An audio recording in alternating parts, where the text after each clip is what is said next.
Hey YouTube, welcome back to Mentally Fit. This is your host, Hippie. So I'd like to talk to you about a few things today, and please bear with me. I do have some notes here that I'll be looking down at, and also I am at work, so I may have to step away to help a guest or something like that. But we're here. So today I'd like to talk to you about emotions and triggers. I'll also give you my top three triggers that personally get to me. And also in this video, I'll give you five tips that have worked for me that have helped so that when I do have my triggers and my emotions regarding my bipolar, I'm able to manage it a little bit better.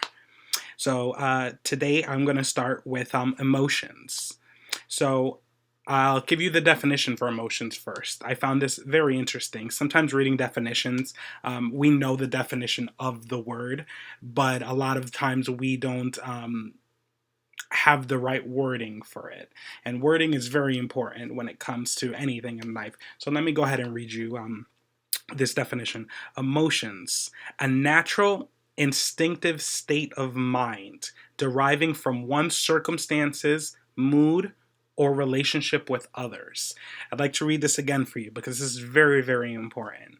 A natural, instinctive, meaning it just happens.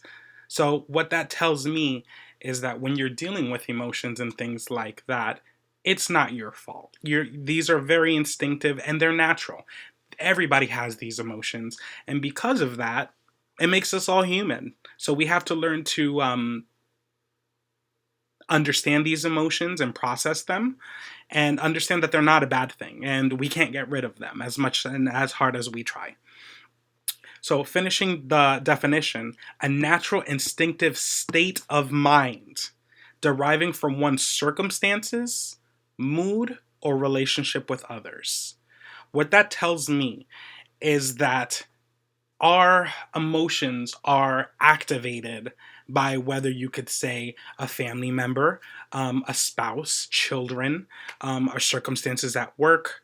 It can really be anything. Our mood, even that day, can is really based on our emotions. If I can tell you personally, sometimes I wake up and I'm just feeling horrible. Some days I wake up and I am just mean. I'm just this big angry bear who's ready to scream at everybody. Um, Again, emotions, they're natural, you know what I mean? And what's important is to take the time to be able to analyze these emotions and not so quickly react on them, because often our reactions lead to more difficult circumstances if we don't react the right way.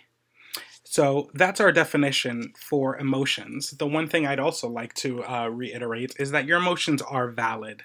There's no wrong emotion. You know what I mean? If you're dealing with jealousy, if you're dealing with anger, sadness, these are all, excuse me, I just have to fix my nose ring. These are all these are all things that are just natural. These are all things that everyone feels. This isn't exclusive to the mental health community. This is something that everybody grows up to deal with, emotions. So I've been actually reading this book for personal reasons. It's called Rich Dad, Poor Dad. And it's actually a book on financial education and things like that. But there was some really great tidbits that I'd like to take out that really does apply to mental health, and because he does speak on emotions. So one of the things he says is that when you react to your feelings, you fail to think.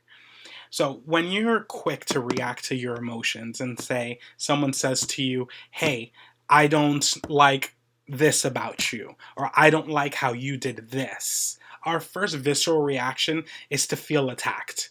So if we feel attacked, what are we going to do? We're going to naturally attack back. That's not the right instinct.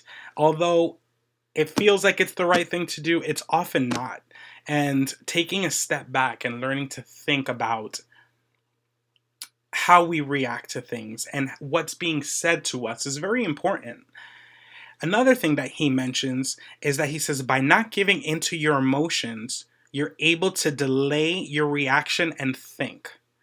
And this is something that's extremely, and I can't emphasize enough, extremely difficult for people who have mental illness.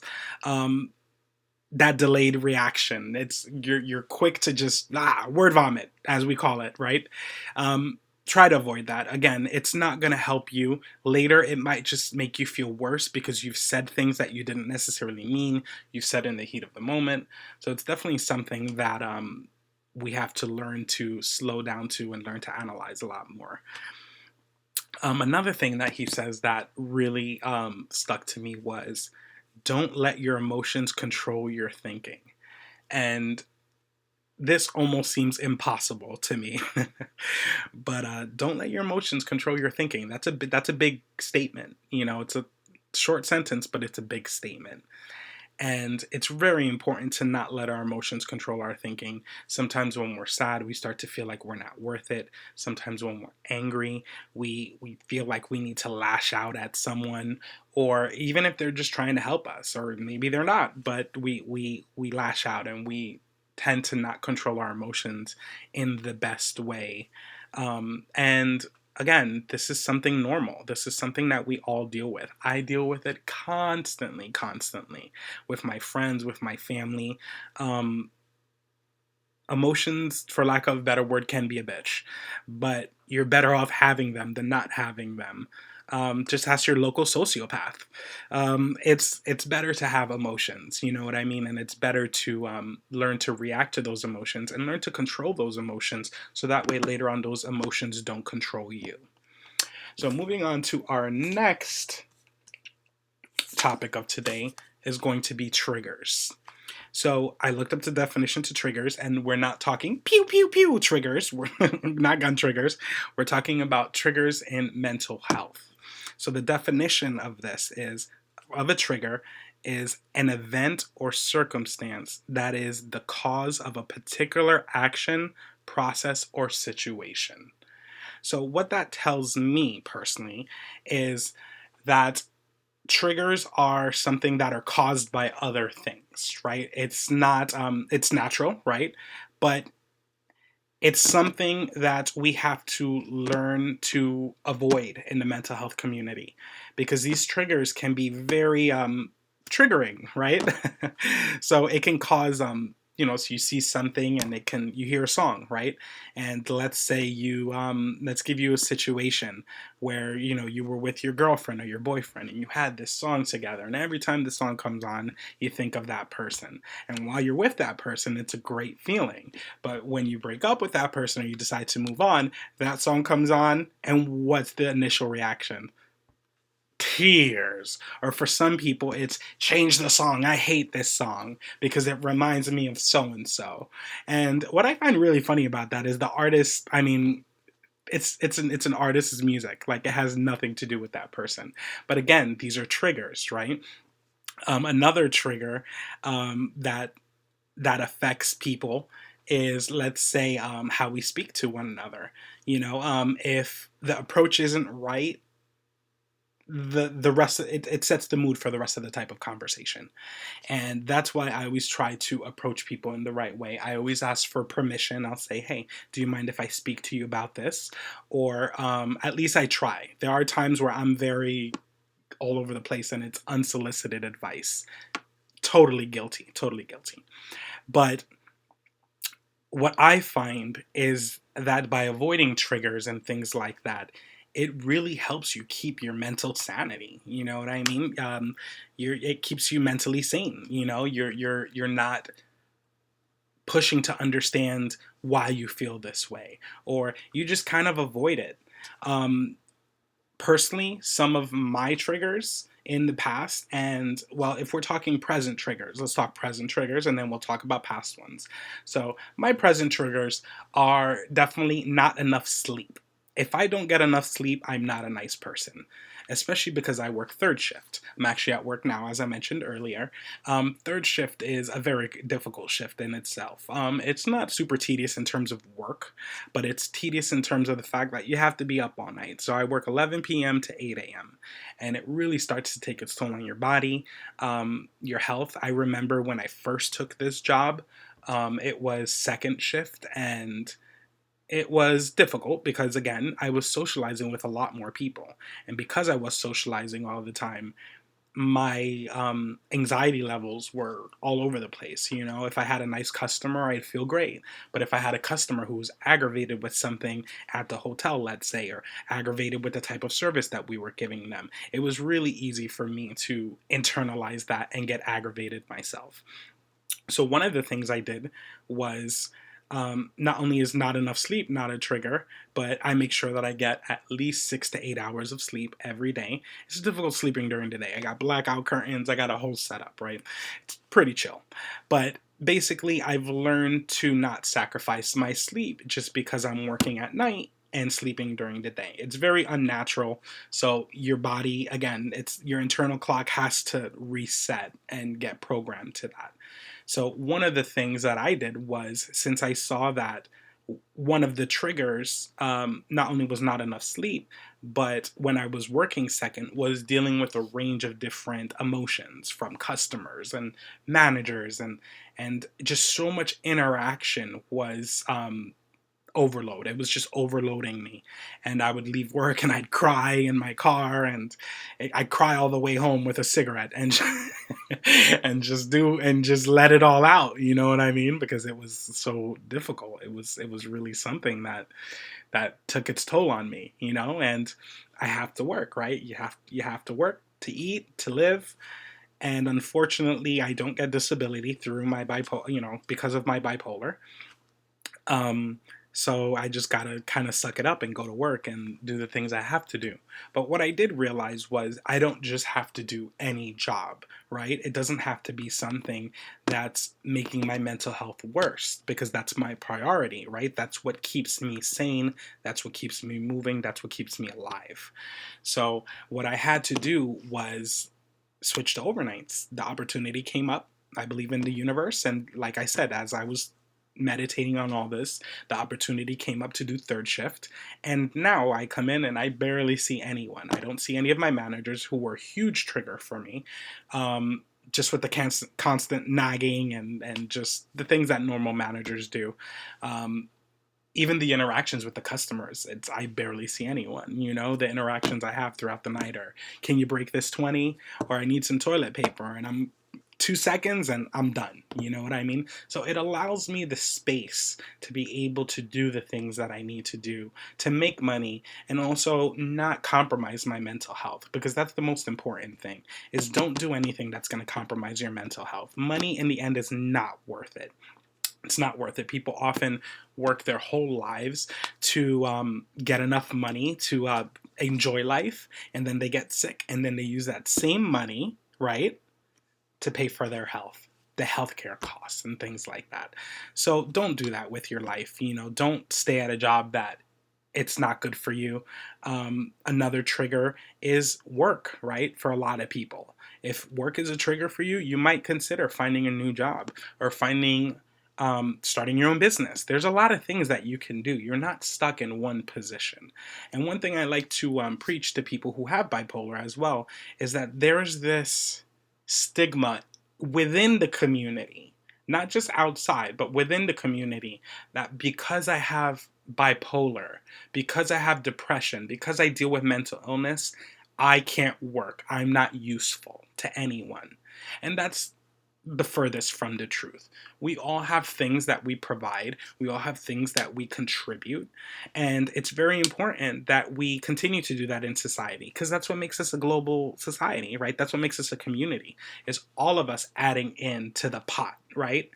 And putting in our inputs and our thoughts and our experiences, and combining them in a way where anyone can get what they need from this pot, right? There's ingredients that everyone likes, per se, let's say. So, staying at a job that you don't like, that's not good for your mental health, that causes you to cry, to stress.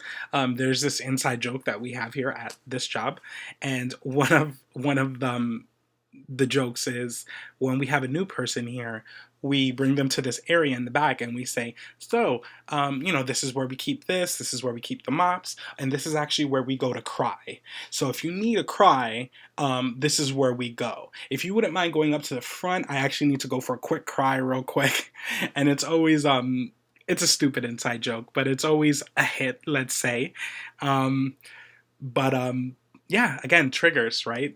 My work was a trigger, right? My job, and I chose to switch shifts, and because of that, now my work isn't a trigger anymore. I'm not spending all that time crying and or frustrated. And while I do have my days here, and believe me, I have my days, it's a lot more manageable, and I think a lot of that is because I'm not interacting with as much people. I'm interacting with the people who I want to interact with, in a sense, right? um, Another trigger, personal trigger for me, is politics, right? For many of you, it'll be politics. So I'm not shy about my political beliefs and things like that. um, I try. I'm gonna try not to get into that because this isn't really what that is about. But I do have my beliefs. I'm very opinionated on where I stand, and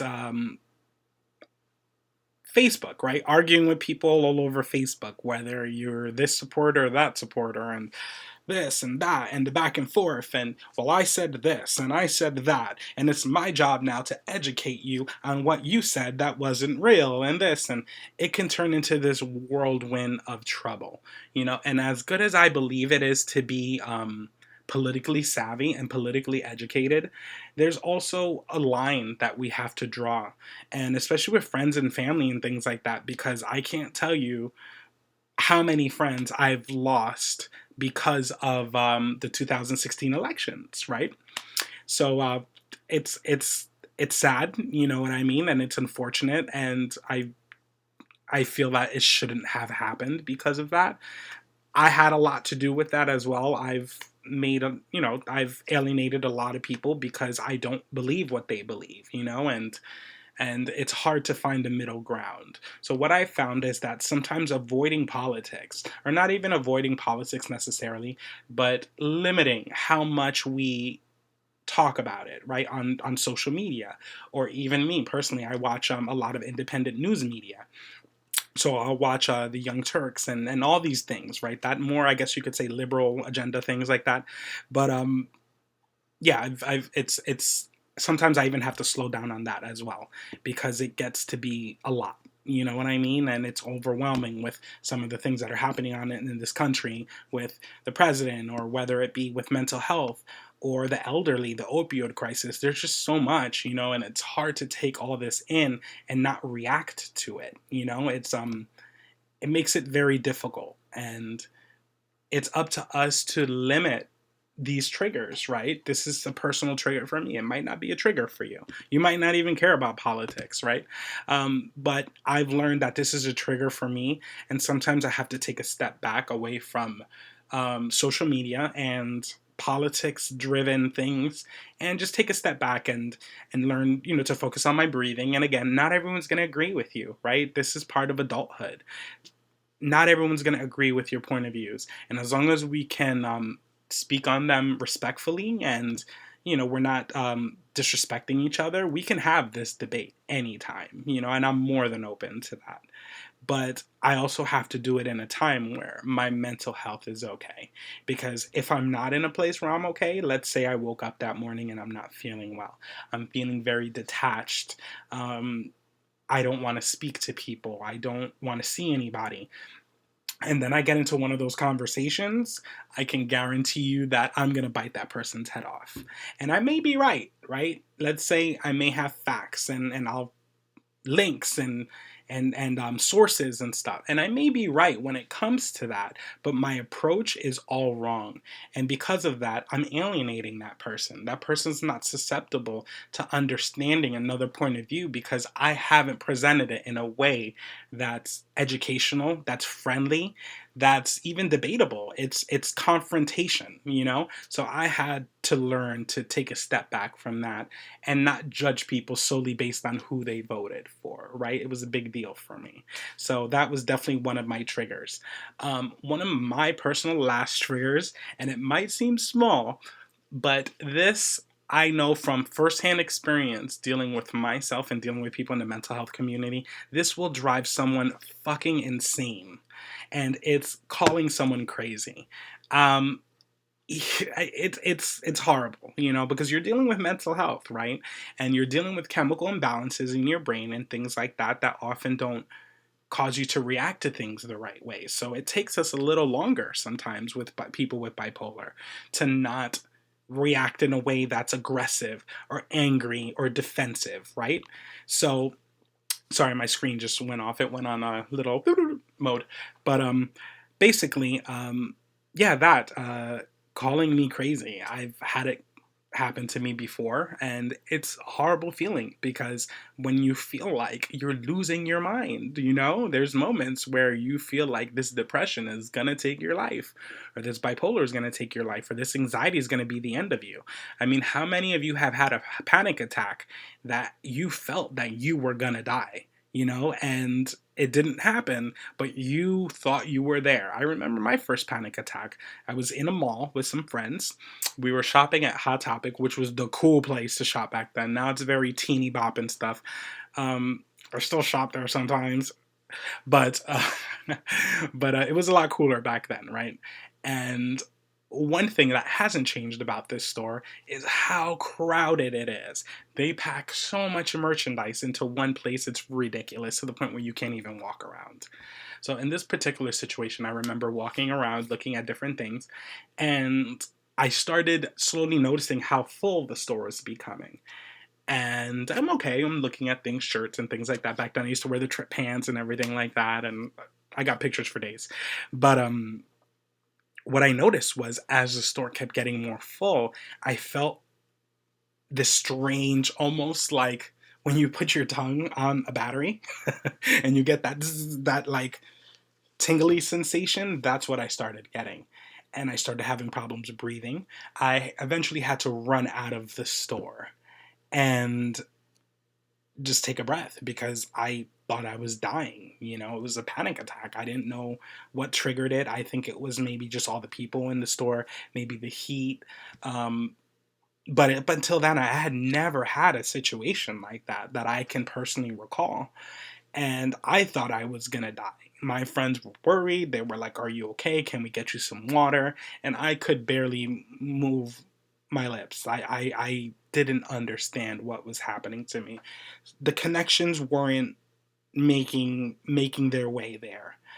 And yeah, that was my first panic attack, and I thought I was dying. So it's really important that we don't call people crazy. It's just not a nice thing to do. Even if you're playing around, you don't know how that person might take it. You don't know if that person is struggling with something internally in their mind and they feel like they're being defeated by it. And here you come and call them crazy. And now everything's out of control now, right? And you didn't mean to do it, but you did it. And now the person is dealing with this as a result of that. And our goal is never to make someone feel unworthy or not good. You know what I mean? That should never be our goal. So that's definitely some of my personal triggers. I definitely have a lot more.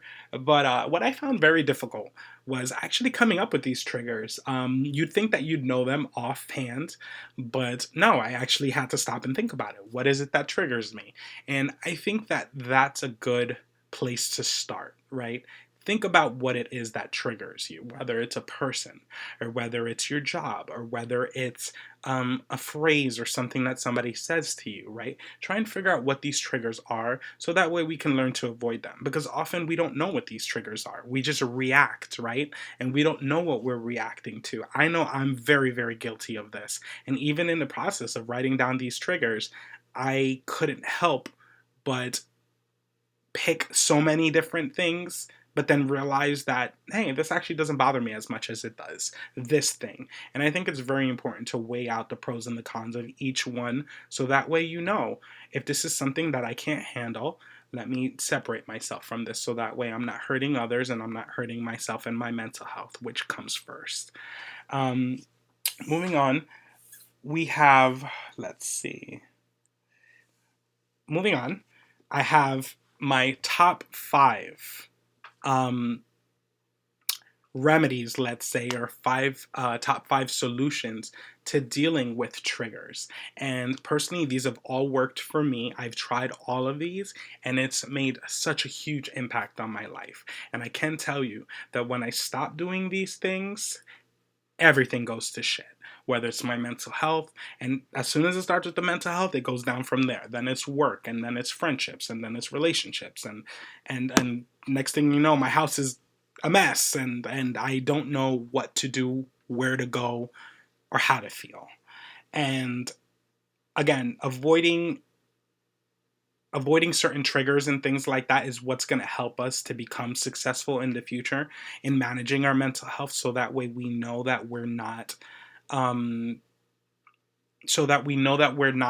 in a place where we're constantly suffering because of the things that others do to us, whether it evokes an emotion or it evokes this trigger, right? So the top five are going to be: number one is avoid stress, right? This is a very difficult thing to do. Stress is just out there in the air. There's probably stress all around me right now, radiating off of my head, because I know I'm dealing with stress. But avoiding stress as much as you can is one of the most important things that you can do. Whether that's separating yourself from certain friends, or finding a new job, or taking a step back from work, right? Maybe you have a boss who's constantly texting you or things like that. Establish a relationship, or rather establish some boundaries where you could say, well, you can only reach me from this time to this time.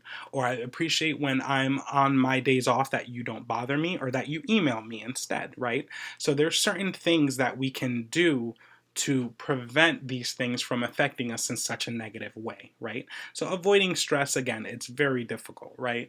But taking a walk away from it, sometimes just even taking a walk, it might be stress in our home from the mess that we're in. Listen to some music, right? That helps me all the time, listening to music. Music is it's saved my life countless times over. Watch a show that you enjoy, go for a walk. There's different things that you can do to avoid stress. You don't have to take on the stress just because it's right there in front of you. You know, it's not your baggage to pick up. And that's a very important thing to remember when moving forward in your mental health journey. Number two is exercise. Exercise for me has been a really, really big determining factor in my mental health. Um, as you may have heard in the former video, or the past video, if you've seen it. If not, please go check it out. It's a good video, came from the heart. But one thing that affected me was the medication I was on, and that was Seroquel. I gained about 60 pounds in about 4 months or so. The weight was just pouring on. And again, I wasn't eating. I was sleeping about 14 to 16 hours a day. So these pills must have had like 6,000 calories a pill or something, because I really wasn't eating as much, right? I've heard of a lot of symptoms of Seroquel, like, for example, munching, like late at night, a lot of late night eating, and just difficult things like that. I've never really dealt with that. I was asleep the whole time, but still, I gained 60 pounds in about 4 to 5 months, and that was incredibly difficult to just even to look in the mirror, you know, and not only just dealing with the mental health, but associating your weight to your health, and not associating your weight to your worth. That's a big one, right? For me, it was my weight to my worth. It wasn't necessarily my weight to my health. And eventually, and I mean eventually, a while later, right? I would say about 2 years later. It took me about 2 years to take off that 60 pounds. Not 2 years. 2 years later, right? I put off the 60 pounds. I actually did it rather quickly. I did it in about the same time, about 4 to 5 months. Um, Again, it was very extreme. I was going to the gym like every day and things like that, and that's something that I wouldn't recommend, right? Go when you feel, not when necessarily when you feel good, because you're not always going to feel good. There's going to be times where you don't feel like doing something, or and go with those emotions sometimes, right? Your emotions are valid. Remember that they're there for a reason, and we need to pay attention to them, so that way we know how to move forward. But when I started exercising, what I realized was that I was releasing all these types of endorphins and things like that. I was feeling really great. Um, Anytime I felt bad, I would go to the gym, and I felt fine after. You know what I mean? It was very much something that helped me to cultivate this mindset of peace, and I'd just be on the treadmill and listening to some music and just miles and miles, or I'd hit the Stairmaster, my favorite among all other things. But I'd just be on the Stairmaster kicking it. And one time I saw the movie White Chicks. I love that movie. Saw it for two. It's like a 2 hour movie, right? 2 hours on the Stairmaster, just zoned out, and that's the most I've ever done. Till this day, I have never gone over 2 hours. I don't even get anywhere near 2 hours anymore. It's like 30, 40 minutes and I'm beat. So it makes you think sometimes. Sometimes by having these distractions in our lives and things like that, we're able to ignore that visceral, that feeling of I'm tired or I don't want to do this or this and that. And you're just able to just let go and work out. And I took off those 60 pounds. I feel great now. I'm still working on me and things like that. But what I did notice was after I took off the weight, I stopped working out for a little while. And after about a few weeks, I started to feel it again. I started to feel the depression just creeping up a lot more, and there was no symptom for it, right? I didn't have working out anymore because I just didn't have the ambition to go. And what that told me was that exercise really, really helped me, right? It not only did it help me look good, but it helped get my mental health in order, and exercise, it's something that it's going to only benefit your body, your health, and your mental health. So I 120% recommend working out, even if it's just for a walk, right? It doesn't have to be the gym. You could just go for a walk 30 minutes a day, pop some squats, lift some weights. There's things that we can do. Grab a gallon of milk here, grab another gallon of milk here when you're at the supermarket, pump out 10 real quick. Just 1, 2, 3, who cares who's looking at you, right?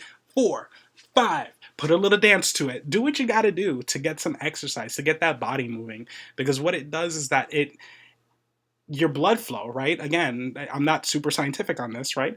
But again, it gets your blood pumping, right? Your metabolism moving, your body moving, your energy. Movement is good when you're depressed or when you're dealing with bipolar. When you don't want to move, guess what? Move.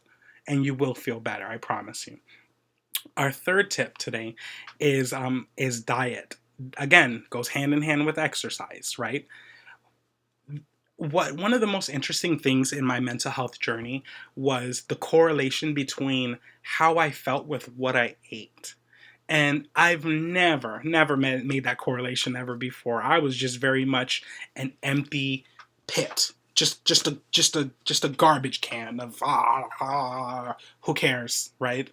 And now I realize that there's certain things that, especially as I'm getting older, you realize that there's certain things that you eat that just don't make you feel good, right? You don't feel good after eating it. You don't even feel really good eating it while you're eating it, right? So I've learned to stay away from things like that.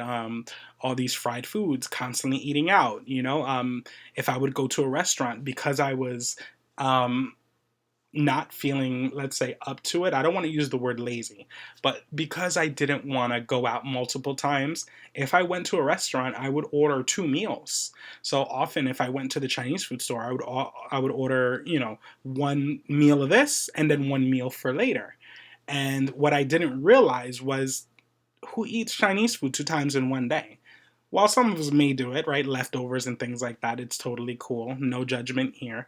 But I wasn't doing things the right way, right? I was gaining so much weight. I wasn't being healthy. And as a result of that, my mental health got a lot worse. I'm a pizza slut for, for lack of better words. I love pizza, especially New York style pizza. If it's New York style pizza, I'm there. Like I'm literally I'm there right now in my mind. I love pizza. I'd go get a pie, like I would say like 19-inch or something like that, and just eat that. Sometimes I tank it in one day. Sometimes I tank it in 2 days. Just pizza, pizza, pizza, pizza, and it was ridiculous. I had no self control when it came to my food, and as a result, I was gaining more weight. Not only the medication weight, but just gaining weight because of the way I was behaving, my behaviors, my eating patterns, right? So once I started eating a lot more vegetables and things like that, higher protein sources like chicken, some salmon, things like that, things with omegas and things that just made me feel better, right? Making small changes here and there, right? Not so much juice. I was a big juice drinker, right? Apple juice every day, which is one of the things that have the highest sugar content, right? I could finish a 64, you know, not gallon, I'm sorry, 64 fluid ounce of apple juice, and who knows how much sugar was in that. And that was just in one day. I would take maybe 3,000 calories in just juice. Once I stopped with all the juice and drinking a lot more water, I became more hydrated, right? My skin got a lot better. My mental health got a lot better. So all these things are connected. Don't think for 1 second that what you eat and who you hang out with and what you watch on TV and the kind of music you listen to, don't think that that doesn't correlate, because it very much comes together and it affects how we think, it affects our mental health, it affects our interactions with people. So it's really important what you're putting into your mind, and not just into your mind, but into your body, because it correlates to how you feel, right? You eat some almonds or nuts and things like that, you're going to have energy, things like that. You eat potato chips, you're going to feel sluggish. You're going to feel, I don't even eat that anymore because I try my best not to. Of course, there's always days where you're going to slip. But again, diet. Diet was something that was very, very important for my mental health. And it made me get to a place where I can be more myself, right? Just having the energy without needing any type of supplement, let's say coffee or anything like that. It really kept me going. Um, the fourth, uh, the fourth piece of advice I'd give you is sleep. Again, we spoke on this a little earlier. We won't touch on this too much, but for me, 6 to 8 hours. I need at least 6 to 8 hours. Anytime I'm getting any less than that, I am not friendly. I'm not approachable. I'm not me. So I make sure that I get at least 6 to 8 hours of sleep every night. It's very important for your mental health. I was actually watching this video that was talking about sleep, and they don't really understand. There in the community, or in the scientific community, and forgive me if I'm wrong on this, but it seems like there seems to be a lack of understanding of why we need sleep. But we know we need it. You can die without it. So we need it, and we need to make it a priority. Even if we don't understand why, 6 to 8 hours, get it in. All right, and our last tip for today is avoiding drugs and alcohol. This is going to be very difficult for a lot of people. I get it. Alcohol is a part of our society. Drinking, going out when you have a meal, you have a drink. But one thing to keep in mind is that alcohol is a depressant, right? So if you're dealing with depression, this is only going to bring you down more. While you have those moments of euphoria and yeah, and we're having a good time, it's a depressant, so it's going to bring you down more. And the more you do it, it's going to affect you in a negative way. So what I've learned to do is very, very, very, to moderately control my drinking, right? There was a time where I was drinking way too much to, again, numb those feelings of mental health issues and bipolar and things. But what I noticed was that my health was deteriorating. Not only was I doing damage to my liver, I saw it in my skin, just my complexion, everything. It was off. My energy was off, and I learned eventually that drinking wasn't for me, right? And to be honest, I barely do it now. If it's my birthday, sure, we're having a good time. If it's an event, sure, but very rarely do I drink now because I understand that it is a detriment to my mental health. And as well as drugs. Certain drugs, again, it's not going to help you, you're again just trying to numb. And the problem with certain drugs is that you can get addicted to them, right? There are some that are non-addictive, as we all know, and they've worked wonders for many people, including myself. Marijuana has been something that's very, very much helped me and my mental health, and it's allowed me personally to be able to get off all my pharmaceutical medicines and things like that, all my mood stabilizers, my depression pills. Mind you, this isn't a quick fix for mental health, and by no way am I recommending that you go out and, smoke or do this. It's totally up to you. You're a grown adult. You can make your own decisions and do your own research by all means necessary. I'm not a physician. This is just me speaking from personal experience. It works for me. One thing that I've found that works too is shrooms for some people. It works for me. Microdosing and things like that. So I find that conventional methods of dealing with mental health isn't always the route to go. There is a holistic way of dealing with this. But the important thing to remember, whether it's marijuana or shrooms, let's say, that are non addictive, non habit forming, they're not dangerous for you, and they've never killed anyone in the history of ever, um, it's still dangerous because it can become a crutch, for when you're not feeling well or when you're not up, and your mental health is deteriorating. We tend to go to these things to numb. And I'm guilty of it as well, whether it's alcohol or drugs. You know what I mean? The main focus of it is to numb. And I think that when that starts to be the source of it, you need to quickly realize this isn't good for me and this is something that I need to change because this is becoming a crutch for me. And if it's becoming a crutch for you, it's not going to be something that's healthy for your life. So definitely try your best to avoid drugs and alcohol. At least limit them to very, very little amounts. Just keep in mind that these are all things that we have to do, right? This is sacrifices that we make to make sure that our mental health is sane and that we're okay. And that's what matters at the end of the day. So I'd like to thank you all for just watching this video and things like that. Again, I'm hoping to make more videos of topics like this and stuff. My goal really is just to help one person. That's my goal right now. I'm starting small, don't have many views, don't have many subscribers, but I will say my goal, help one person, because that's all it's really about, right? That's why we speak about this and break that stigma so that the next person can use our guidebook as their manual on their journey, because that's what I've done. All I've done is look up YouTube videos and done research and read books from other people who've dealt with bipolar, and it's helped me get through. And not only that, it's helped me realize that I'm not alone here. And I'd like to remind you that you guys are not alone. So again, thank you for watching this video. Please comment and subscribe if you have something that you're dealing with, or maybe you have a better top 5, or maybe you have a trigger. If you could post maybe some of your triggers down in the video, or things that you use to help your triggers. Again, the goal is to create a community where we can take advice from one another. And for that, we need a one-on-one. We need an exchange. So that's what I'm hoping for. And that's what I'm hoping that we get from these videos, is information and building a community around mental health safety. And we all learn to become mental health advocates, because it's our duty as people who are mentally ill. And again, it doesn't make you any less than. Remember key points. Your emotions are valid, and just run with it. You're going to be okay. We're going to be okay. Thank you.